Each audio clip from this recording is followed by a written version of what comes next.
Chapter 596, The Sleeping Beauty. Can I ask you something, Ray? Esm was back to laying on Ray's bed, not that he minded, of course. At some point, a thought did cross his mind that once Esm left, her sweet flowery scent would remain imprinted on his bed. He didn't consider this a bad thing, though, so he let her have at it.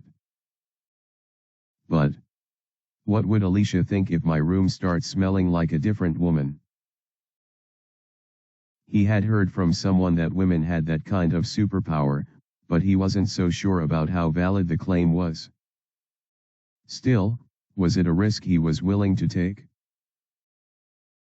The fact that he still let Esm lay on his bed proved that to be the case. What is it? He responded with a question of his own.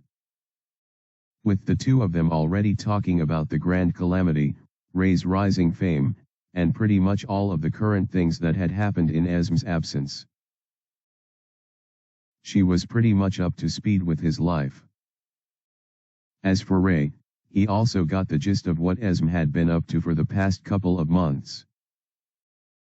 It only took 4 to 5 hours, give or take, but the time was well spent. There were no holes or gaps in their memories any longer. Plus, as a bonus, they enjoyed every second of the interaction. I initially thought Esm would need to rest and freshen up before we began our long talk, but I was wrong. Thanks to her high level and stats, she could go on for a while without getting too exhausted. She also claimed to have rested considerably before arriving at the capital and gate-crashing the gala.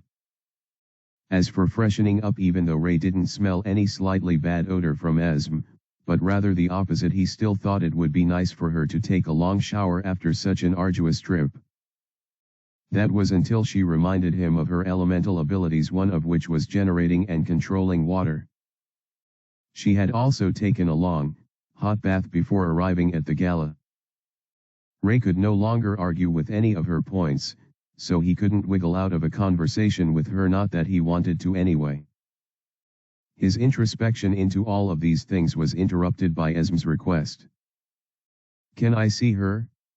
Alicia, I mean. The moment he heard this, Ray's body shook a little. The system controlled his emotions at that moment. Damn it. He could never get used to the forced suppression now that he was aware of its occurrence. The sensation was subtle, but after improving sensitivity to that facet of his being, he felt every hit. But why was it suppressed? Because I reacted as a result of Alicia and not Esm. Ray was reminded of what had happened moments earlier, with Ader, and how flustered he became. I see now. His thoughts trailed as he realized the deal of the system. If any other element other than that of the favored one entered the mix, it would inadvertently react. Looks like, in the end, I still have to be in control of my emotions, in order to prevent their complete erosion. You don't have to if you don't want to, but I would just like to see her. Why? Ray's calmer voice took over, and Esm noticed it instantly. Ray could tell that much from how her brows were raised in response to his complete change in tone. Is it acting up again? The emotion dampening thing? Ray said nothing. He only nodded, and then sighed not long after. I see. Ray had told Esm all about the class privilege problem he was dealing with. However, when he mentioned it, he told her that it wasn't working when he was with her. That made her happy for some reason. But now, after his reaction upon hearing about Alicia, he knew she could already guess what was happening. It's okay. We don't have to talk about her if. No, it's fine. Ray swiftly responded, interrupting her. He rose up from the bed and cleared his throat. I was just caught off guard is all. Esm also rose from her comfortable position. You sure?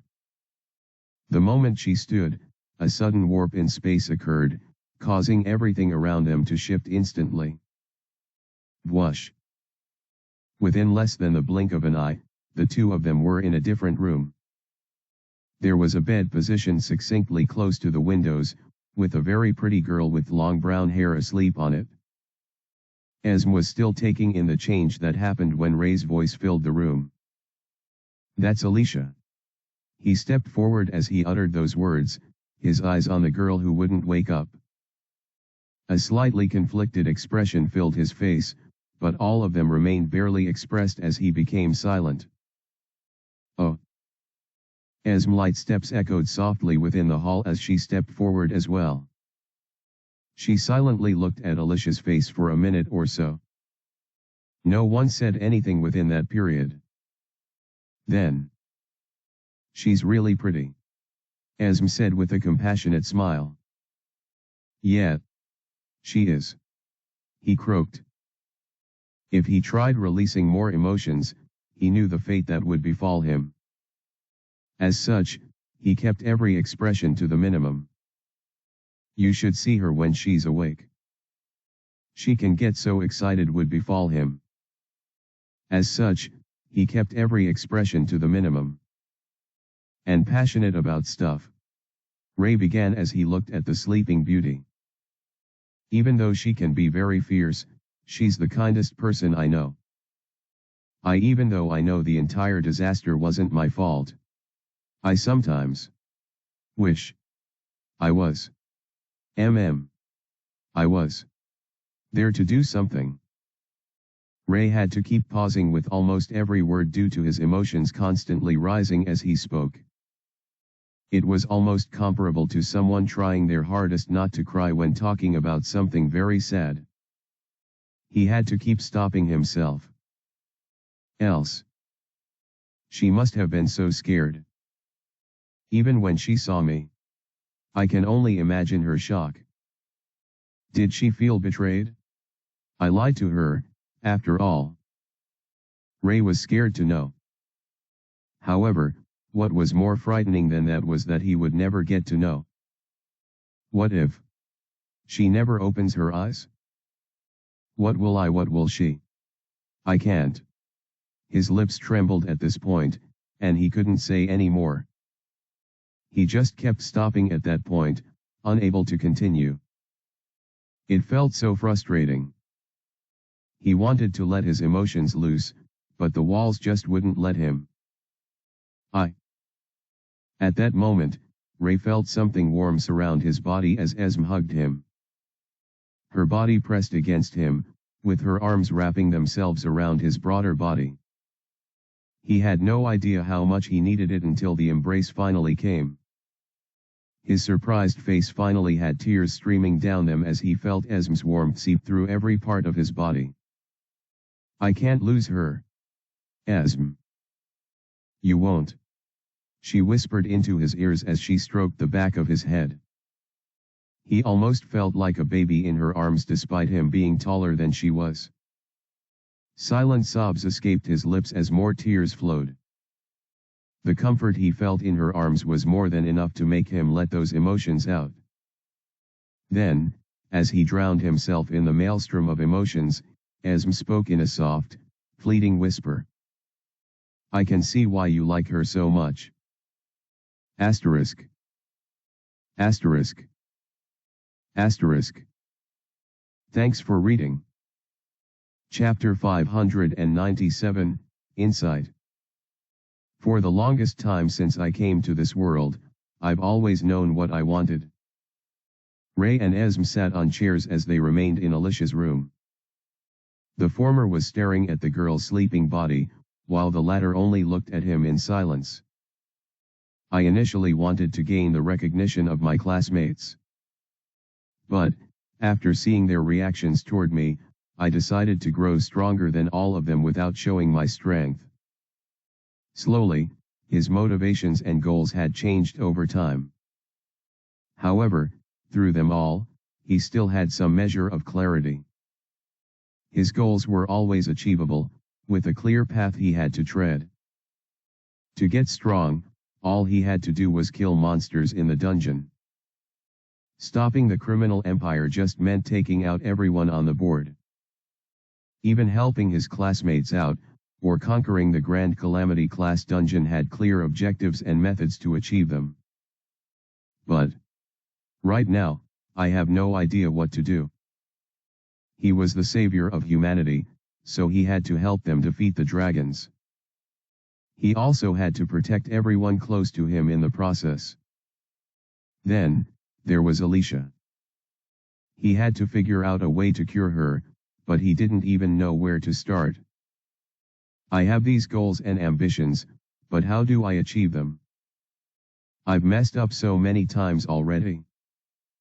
I no longer have any confidence in my plans, and even if I did, what exactly am I supposed to do about all of this? Ray knew he sounded pathetic, but these were words he couldn't utter in front of anyone else. He felt stuck somehow. I'm supposed to be the strong and smart one, the one who has come up with so many plans and led so many people. As Relix, he was revered as such. And now, the same was expected of him. But Ray was nothing like that. He was just, in principle, a 16-year-old boy who was blessed with enough power and information to act accordingly. But, when faced with a situation where both his power and information failed him, like in the case of Alicia's curse, he had to cave in. What should I do? Ray whispered, turning his eyes to Asm. It was clear he was lost at the moment. All the ideas he had either couldn't be trusted, or wouldn't work regardless. What he needed now was certainty. But I don't know. Asking for such an answer from someone equally powerless and ignorant, if not more, was unfair. Esm could not give him the answer he desired. What about you, Emile? Ray muttered, already desperate for an answer, any answer that would solve everything. However, I apologize, Master. I have no idea what to do. Even the symbiote was unable to help. For the first time ever, she fell silent and let Ray brood in peace. The solemn air of the room remained like this for a while as Ray closed his eyes and breathed a consistent strep breath. After some time, as he opened his eyes, his voice echoed softly. What about you, Ader? Whoosh. The black-suited man presented himself before Ray, bowing his head slightly as he appeared from the darkness. What should I do? The boy murmured, still on his seat. A smile formed on Ader's face as he raised his head, stood upright, placed a hand in his pocket, and responded casually. Depart from this place and go to the land of the elves? As Ray heard this, something flickered within his eyes. He instantly raised his head and saw Ader's confident smile showering him with nothing short of certainty. What will I find there? A cure for your friend. Resources for your business. Allies for humanity. And some answers to the questions that you ask. The sad, mopey expression on Ray's face instantly vanished as he hardened his eyes and straightened his expression. Elaborate. There is someone who goes by the oracle there who could solve your problems. The elves revere them as the mouthpiece of nature, and I suspect they can reverse the curse inflicted by the world. Really? They should also possess some answers that we seek. And since the elves revere them, bringing them to your side means that humanity will be able to count on the elves as allies. Finally, the land of the elves is rich in the kind of materials that the Reaper group desperately needs. Ader stepped forward, his confidence unwavering. There is no place you ought to be at the moment more than the land of the elves?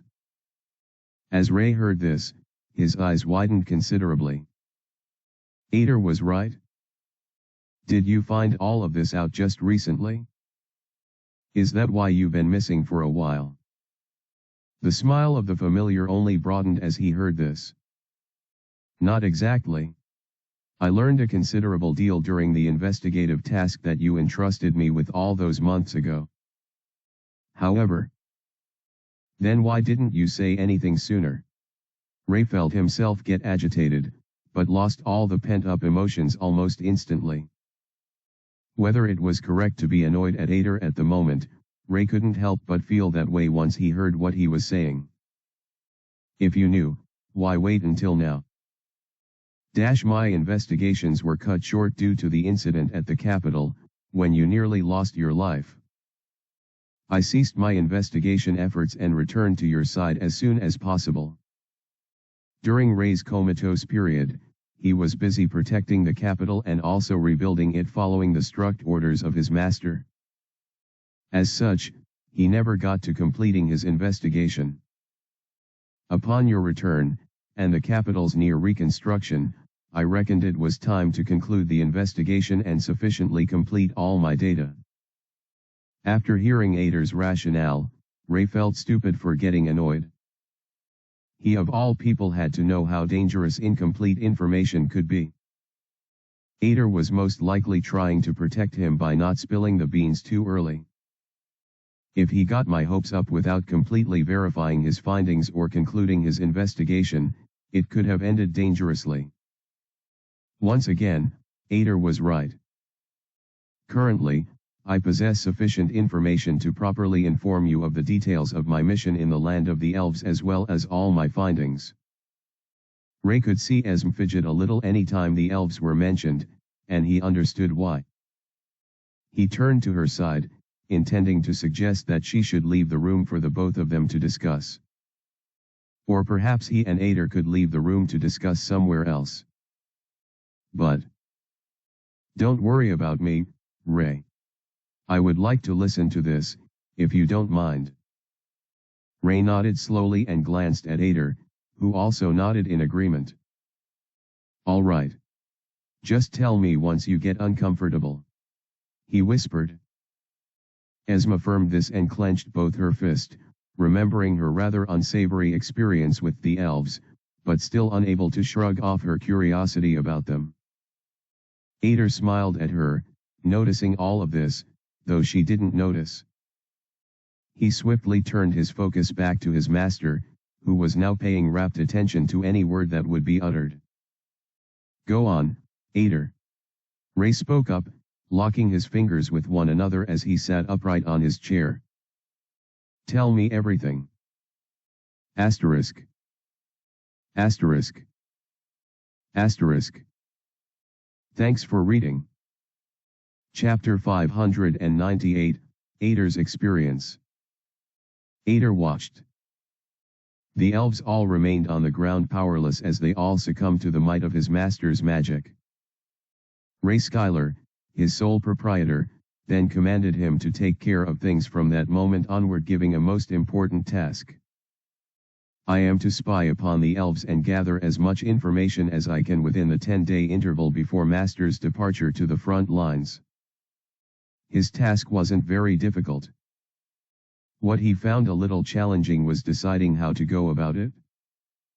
Should I eliminate one of them and take their place using shape-shifting? He could even mimic their scent, if need be, so as not to attract any suspicion in the slightest. The elves have incredible senses, but I'm not an incorrigible trickster for nothing. Ader mused. Besides, these fools had dared to defy and insult his master. If things were up to him, he would have slaughtered all of them and initiated his mission in a much more aggressive manner. But no. His master had been explicit with his orders. This requires a certain level of finesse. Once he had that settled in his mind, he began to execute the task. The first thing was to utilize his skill to enter into one of the elves and completely take over their body. He would use that opportunity to gain access to their memories as well. Once he decided upon that, it was easy to account for the person to target first. It feels a little vile to do so, but I have to admit that this one is the most suited for the task at the moment. He thought this as he stared at Aurora El Slaviaria. Within a second, his solid body grew dark and lost any form. He became a dark mist, and the billowing smoke began to draw closer to the sleeping Aurora. Fsheen. He seeped into her nostrils ever so subtly, granting himself a preeminent seat in her body. At that exact moment, Aurora opened her eyes. No, it wasn't her. The darkness that covered the whites of her eyes did not appear to be hers, neither did the smile that she wore on her face. This was Ader in control. Now then. To set things up. He looked at the rest of the elves, a total of 12, his grin growing wider. Utilizing the magic of the elf's body, he used wind to carry all of them so they floated. Looking through her memories, it seems their hideout isn't too far from here. I'll take them all there first. And that was precisely what he did. In his usual efficient manner, Ader led all the floating elves to their haven, a place decorated with exotic-looking flowers and a sweet aroma that permeated the air. The moment he entered the place and took a whiff, his body reacted instantly. Her bluish-green hair failed from side to side. Her tight grip on her staff loosened, and her pale skin seemed to spasm a bit. Muscle memory, huh? They appeared to have decorated this place so it's reminiscent of home. If that's the case, then the land of the elves surely must be worth exploring. Yes, Ader could sort through Aurora's memories to find out more about the land, but the further back a memory was, the longer it would take to get there. Ader was still sorting out the surface level and recent memories, so was yet to fully investigate the scope of her mind. Now that we're here, I'll relinquish control over her body for now. That way, he could focus more on learning about her and her people. Also, by giving Aurora and the rest of the elves agency, he would be able to study them to his satisfaction. All right then. Let the games begin. The elves woke up quite a while later, and Aurora gathered the women together in order to make their plans to return. Ader watched everything from within her and internally cast his perspective on the matter. So they planned to cross the vast seas that separate both continents with runic magic. That's rare, even among elves. The major difference between runes and spells was the utility that they offered.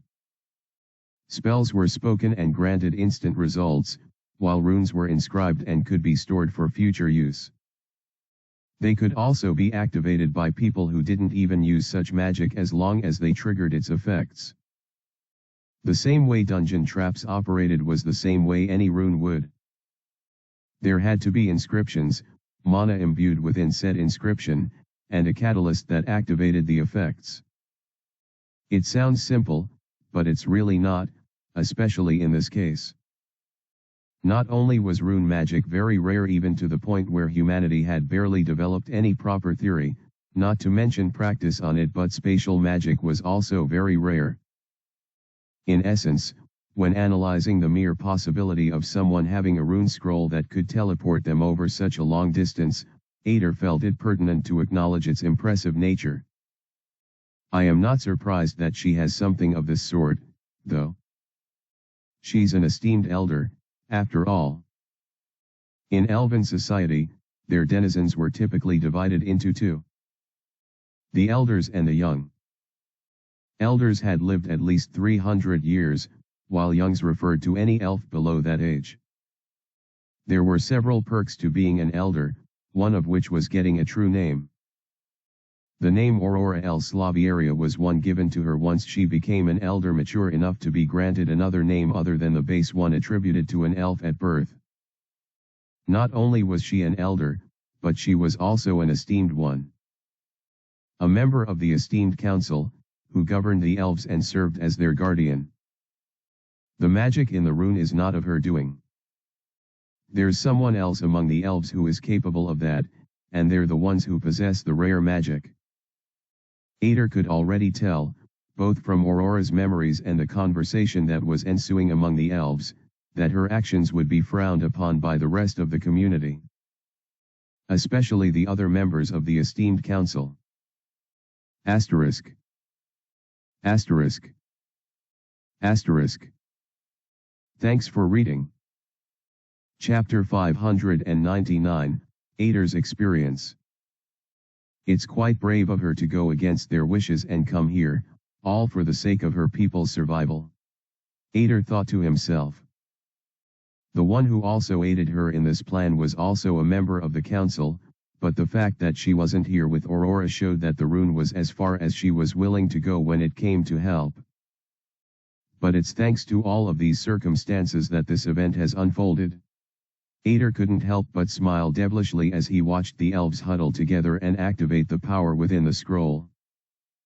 Whoosh! Once Aurora ripped the parchment into two, a bright light enveloped the space and power spread through everyone and everything around. The howling of winds danced within the cave, once again causing the aroma permeating around to tingle the noses of the elves once again. Will we ever return to this place? Ader heard one of the elves say. If he remembered correctly, her name was Lila. Aurora shook her head in response, though, just as he knew she would. My actions are in contradiction to the will of the esteemed council. I will most likely be punished for my transgression. Despite saying this, her stern and resolute demeanor did not falter. She remained steadfast in all her manners. I am aware of the sin that I have committed, so I accept my inevitable fate. The punishment I shall receive is of little consequence to me. As long as our people thrive and drive away the dragons. That is all that matters. Once again, Ader couldn't help but feel slightly touched by her genuine dedication. He could relate to it somewhat when he considered how his master often limited certain actions of his when they would be of utmost benefit to him. Still, he could not complain. All in due time. Shi-ying. The radiant energy spread through everything that was within the circle, finally transporting everyone to the point where Ader recognized from her recently digested memories. It was a beach on the other side of the world. The eastern continent. As the group appeared on the beach, the salty breeze tousled their hair and carried the distant cry of gulls on its wings. The sand stretched out before them, a vast expanse of golden grains that shimmered in the sunlight. Seashells dotted the shoreline like treasures waiting to be discovered, their delicate forms glinting in the sun. Ahead, just a stone's throw from the sandy edge, lay an exotic forest that seemed to beckon constantly. The trees stood tall and straight, their branches reaching skyward in a canopy of greenery. Colorful blooms adorned the forest floor, their petals painted in hues so vivid they seemed to defy reality. The scent of the flowers hung heavy on the air, mingling with the salty tang of the sea to create a heady perfume that intoxicated the senses. All in all, it was a beautiful sight unlike anything within the world of humans. Here at last. Ader grinned to himself as he sat back and watched it all. As the group ventured closer, they were instantly surrounded by shadowy figures who appeared seemingly out of nowhere. Don't move! They yelled out loud. As soon as the arriving elves heard this, they obeyed and watched as the new group of pointy-eared ones emerged from the forest's embrace. Tension filled the air at that moment, in which Ader just smiled as he took it all in almost as if he knew how it would turn out. Sister! You have finally returned. The leader of the surrounding elves, who had green hair and while she didn't look as pretty as Aurora, certainly had another kind of appeal about her, raised her voice as she neared Ader's host. The two sisters hugged, also sniffing each other in the process, as was the custom of the elves. Unlike the doom and gloom that Aurora predicted, it seemed more like a warm homecoming than anything else. However, the worst was yet to come. And Ader knew that well. It warms my heart that you have come to welcome me, sister. Aurora spoke with sadness in her eyes. However, I am also aware that you are here for more than that reason. The elf that embraced her slowly nodded as the both of them drew away from each other. The faces of the surrounding elves were also littered with sadness. Indeed. We are here to capture you and the young ones for your breach and present you before the esteemed council. The elf withdrew herself completely from Aurora and had a stern look on her face, almost as if the soft expression she had just moments ago was a lie. Do you wish to protest, or will you yield? Aurora turned to look at the elves behind her and smiled at them with compassion the kind a mother would give to their younglings. I yield. Ader watched as they captured Aurora and her followers, beginning their journey onto the forest and towards the elven settlement. He couldn't help but muse at all that he saw. Well, this is quite the development. As the group ventured deeper into the forest, a palpable tension hung in the air like a thick fog. The trees towered overhead, their branches intertwining to form a canopy that blocked out much of the sunlight. Shadows danced on the forest floor, casting eerie shapes that seemed to shift and writhe with a life of their own. The underbrush grew dense and tangled, making progress slow and arduous. Every step was met with resistance, as if the very earth itself sought to impede their journey. Twisted roots snaked across the forest floor, tripping unwary travelers and threatening to ensnare them in their grasp. Despite the lush beauty of their surroundings, a sense of unease settled over the group like a heavy cloak.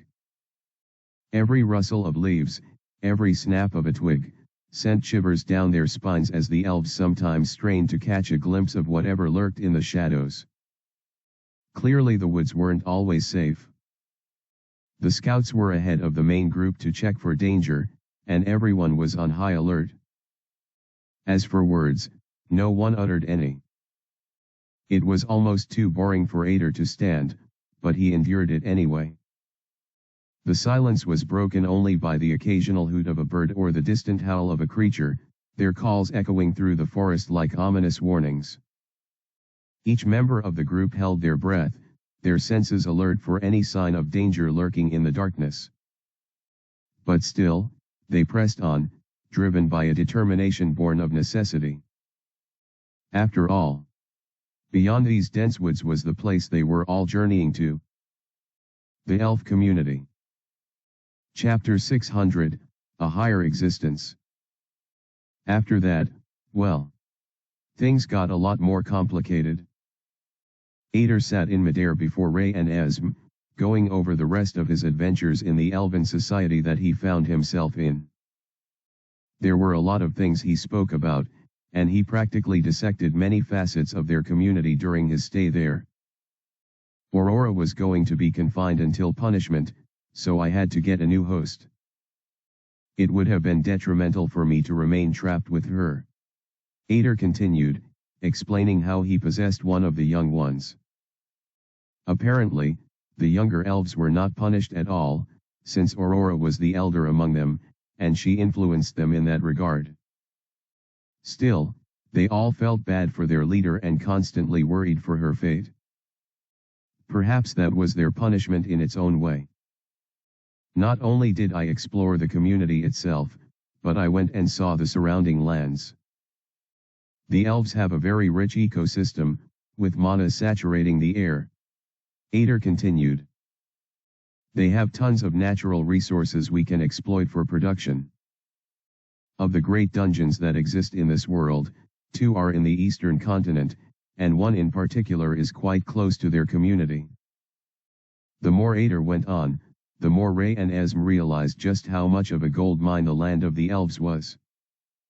Not only did it provide an avenue to grow stronger, but it was practically a commercial jackpot.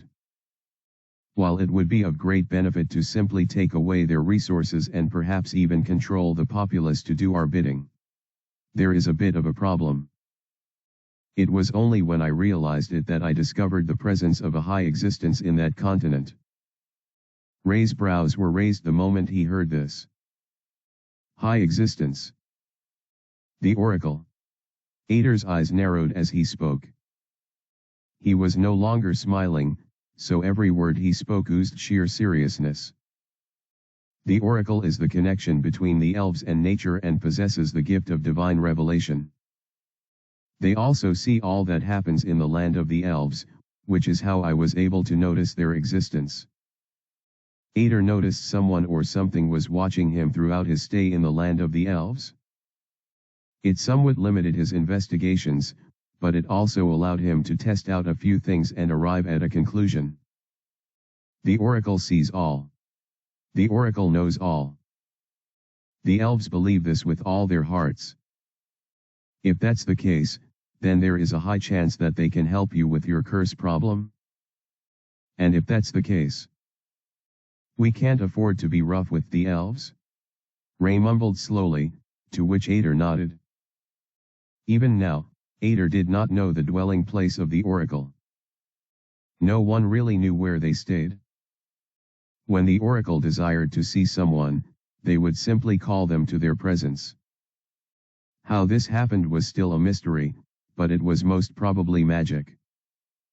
They have a temple where they pray to nature and request for the aid of the Oracle. If their prayers are answered, they are summoned to the Oracle's presence. This was the most religious society that Ray had encountered since coming to this world, and it was pretty telling. Humanity didn't really seem to have a religion. If they worshipped anything, it would perhaps be the otherworldlers. Those who knew the otherworlders personally wouldn't think to worship them. And as for any other god or gods, there didn't really seem to be a full consensus or organized religion, at least not yet. But the elves were different. They worshipped nature, and the Oracle was the sole one who could directly converse with nature. Hence, the only path to salvation. Do you think this Oracle will help us, though? Ray asked with skeptical eyes, and Esm nodded in agreement to his question. She also had high disbelief that such an entity would assist them. We just have to convince them somewhat. The Oracle's desire seems to be the flourishing of their people, maintaining order among the elves. Right now, the elves have a major problem on their hands. If we address that and aid them, perhaps they will aid us. And if they don't, we find another way. Besides, it's not like we'll be helping them for free. There are several other forms of payment that can be requested in exchange for assistance. Ader explained with calm determination. The goal was to gain as much from the elves without upsetting the Oracle. Do you really think sucking up to them would help? I mean, I'm an otherworlder, sure, but the elves have made it perfectly clear how they feel about humans and half-elves. The mere fact that Ader had trespassed upon their land was a transgression that they weren't even sure the Oracle would forgive. All in all, it was a probability. If the diplomatic approach doesn't work out, you could always be a lot more imposing. As an S-tier existence, with multiple divine skills, I am certain you won't be ignored by such a high entity here. Yeah. I was thinking the same. Ray responded. In the past, he might have preferred walking on eggshells an entity here. Yeah. I was thinking the same. Ray responded. Trying diplomatic strategies. However, there was no need to get hung up on things. The elves are very stuck up. Trying to garner their favor would only hurt our case, the way I see it. Ray's thoughts trailed. Of course, he didn't plan to go there, guns blazing. He would try the peaceful approach first. However, if that wasn't effective, he would have to switch up his strategy to accommodate more extreme measures. The cure for Alicia. Resources for the Reaper Group. Potential allies in the war. Answers to some questions I have. These will be my goals for this journey. He looked at Ader, who nodded with satisfaction. You need to inform me of all the details down to the letter.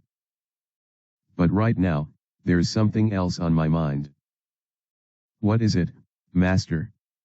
As Ader asked this question, his eyes lighting up a little in curiosity. Esm also looked at Ray, whose calm and stoic gaze reflected nothing as he parted his lips to speak. Should I go alone? Asterisk. Asterisk. Asterisk. Chapter 601, Plans for the Journey. No. Both Ader and Esm said this at the same time, and the expressions on their faces showed just how much they meant every word. Master, it's too dangerous for you to go there on your own. You need guidance of the terrain and might require my assistance. Isn't that why you're going to tell me every single thing you found out in that place?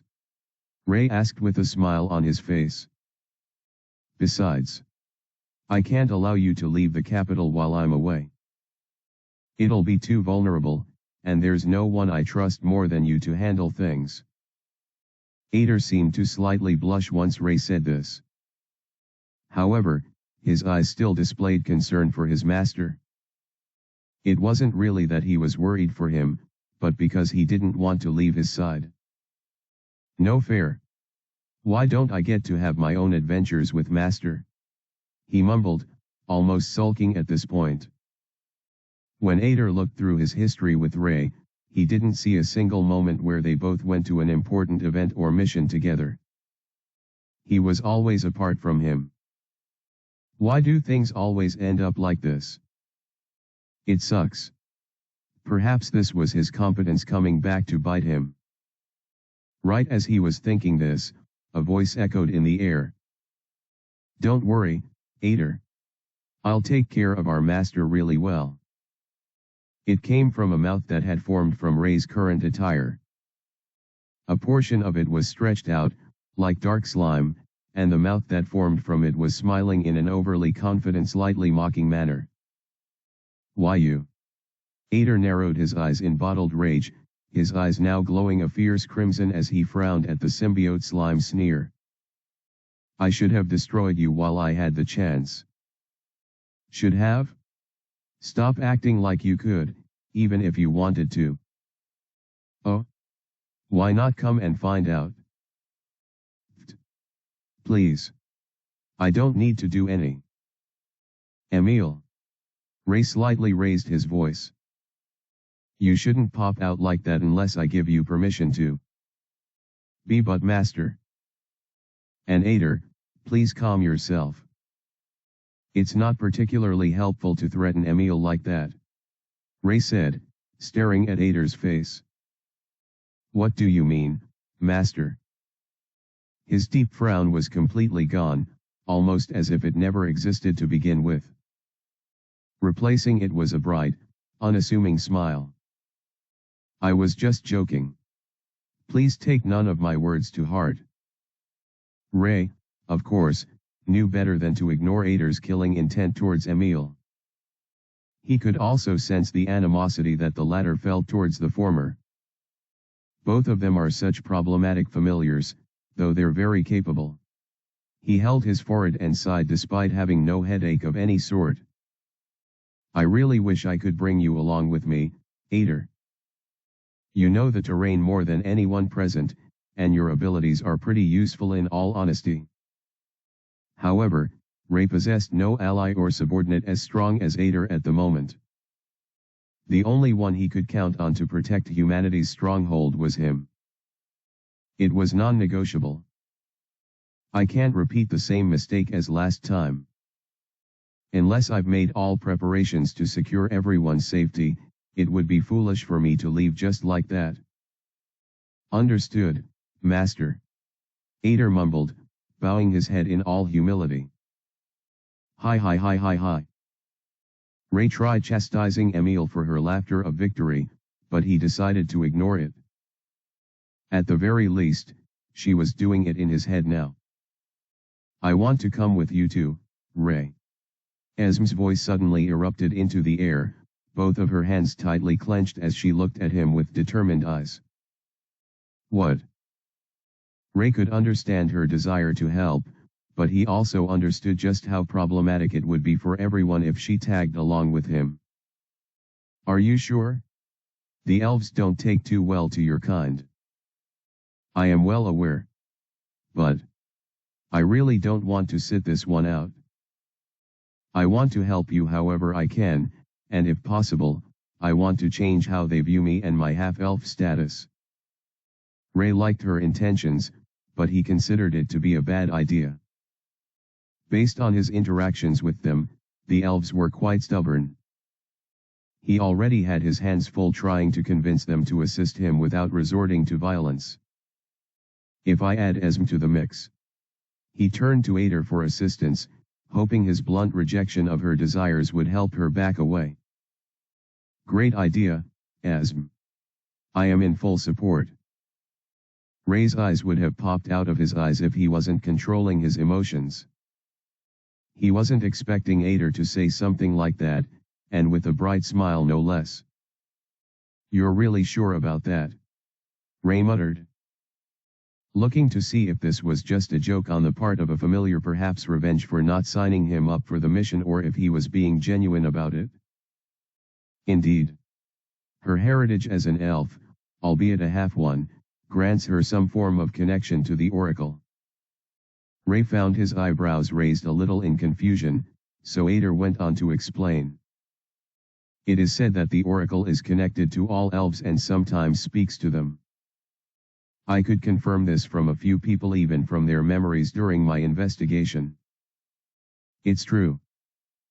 Memories could be fabricated, Ray stated, trying his best to convince both Ader and himself not to bring Esm along.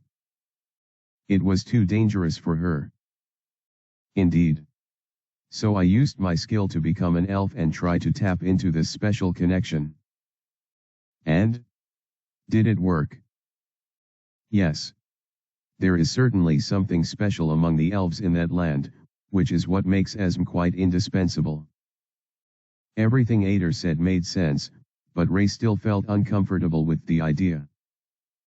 A sudden wave of protectiveness began to course through his body, and he searched for any excuse or alternative to make her remain in the capital where it was safe. As much as he wanted to be with her as a friend, of course. He also didn't want her to get hurt. I can't bear to have you in danger too. And so, within the moment that Ader finished his explanation, Ray countered with his own point. Emil could use her skill to transform into Esm, or any other elf in order to access the same. Ray, please. I want to come with you. Esm insisted, swiftly proceeding to grab him by his hands. An electrifying sensation coursed through his body, but all of it was suppressed instinctively before realizing he didn't really need to control such things when dealing with Esm. If it gets too dangerous for me, you can just transport me back here. Ray didn't want to, but he found himself staring into her clear blue eyes. In the end, he could not resist her charms. Fine. Yes. She pumped her fist in the air, also launching it towards Ader, who actually fist bumped her. When did these two get so chummy? He wondered, but as his thoughts were interrupted by Emil's whining. I wanted it to just be Master and I. This sucks. He made a wry smile and shrugged off her possessive thoughts. Well, looks like it's settled. Esm and I will. Actually, Master, I was wondering if one more person could tag along for this event. It's someone you're well acquainted with. Ray raised an eyebrow as soon as he heard this. If Ader was the one personally recommending them, they had to be good. Who is it? Asterisk. Asterisk. Asterisk. Thanks for reading. Looks like the team is being assembled. Who do you think will be the last member of their group? Chapter 602, The Esteemed Council. Within the grand hall of the Esteemed Council, an air of tension hung heavy like a shroud. The room, adorned with intricate wood carvings and delicate tapestries depicting the symbols and lore of their people, now seemed to sag under the weight of the gathering. Tall, slender pillars rose to support a vaulted ceiling, dimly lit by ethereal orbs that cast long, ominous shadows across the polished marble floor. At the heart of the chamber stood a circular table of dark oak, encircled by high-backed chairs carved with intricate elven motifs. Each seat was occupied by a member of the council, their expressions veiled in a cloak of concern and weariness. The only sound was the soft rustle of parchment and the occasional creak of leather as they shifted uncomfortably in their seats. The atmosphere crackled with an unspoken tension, as if the very air itself held its breath in anticipation of the weighty decisions to come. Outside, the wind moaned mournfully through the ancient trees, adding to the sense of foreboding that permeated the hall.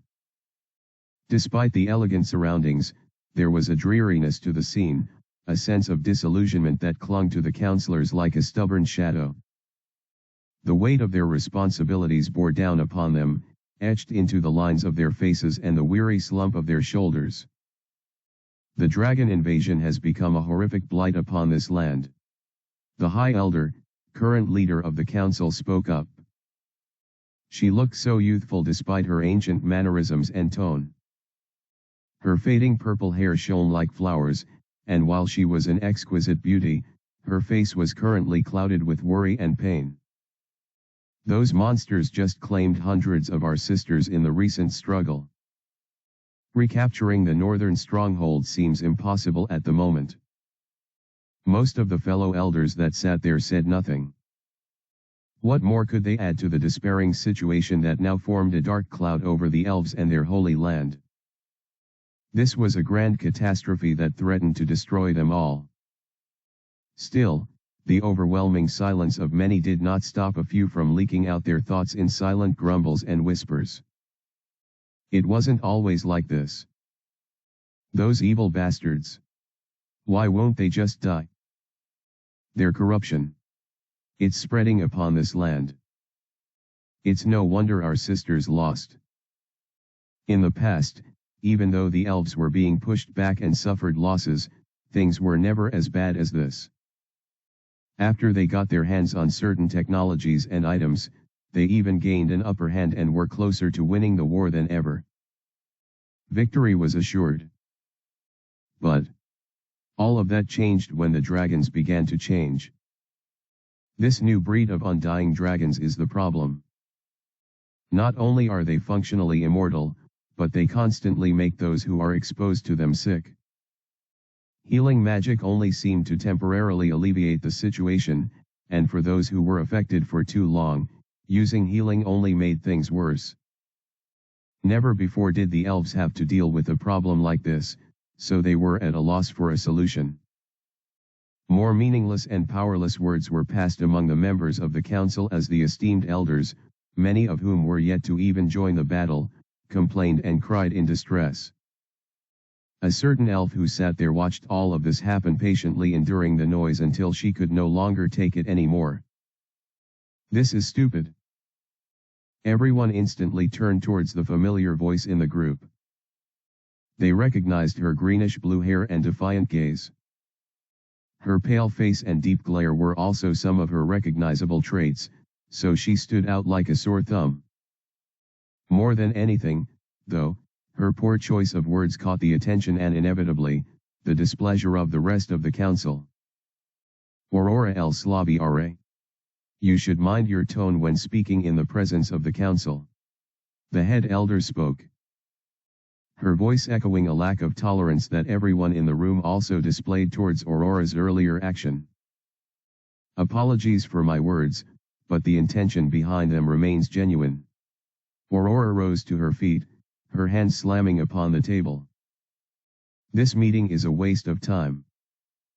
While we remain here discussing these matters with inaction, many more of our comrades perish on the battlefield.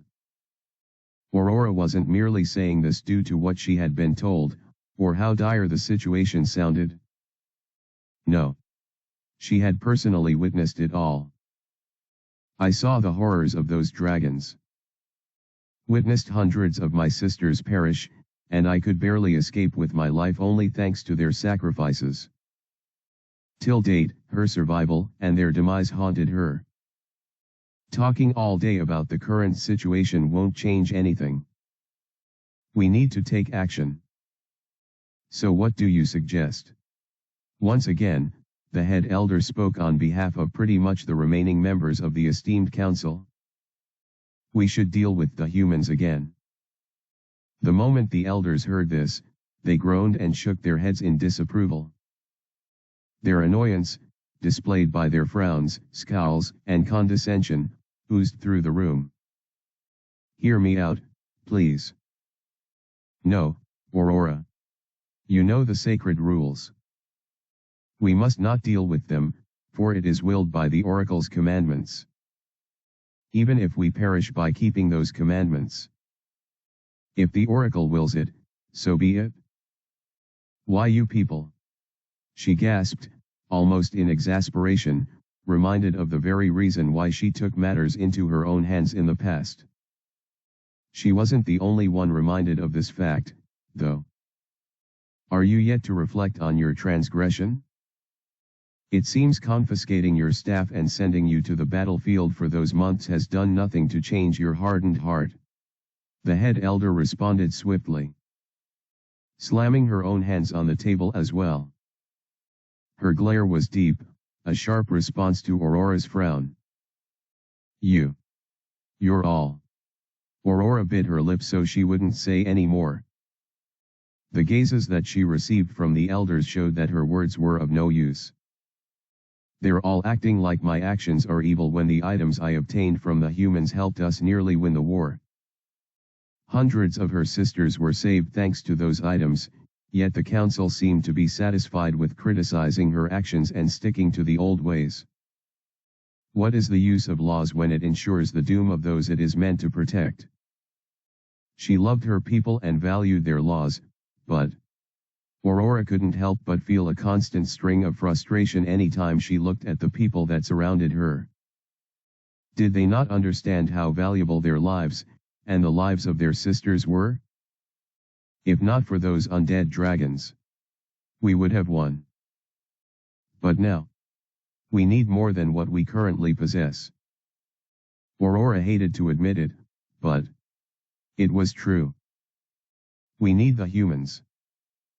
I will have to go to the temple and beseech the oracle. I will pray that she aids us in this moment of conflict. As nature's true followers. The other elves bowed in reverence, and Aurora found herself frozen in place, staring at the behavior of her own people. She remained that way until everyone rose to their feet and the head elder spoke the final words. "Council dismissed. Asterisk. Asterisk. Asterisk. Thanks for reading. What did you think about the chapter? I personally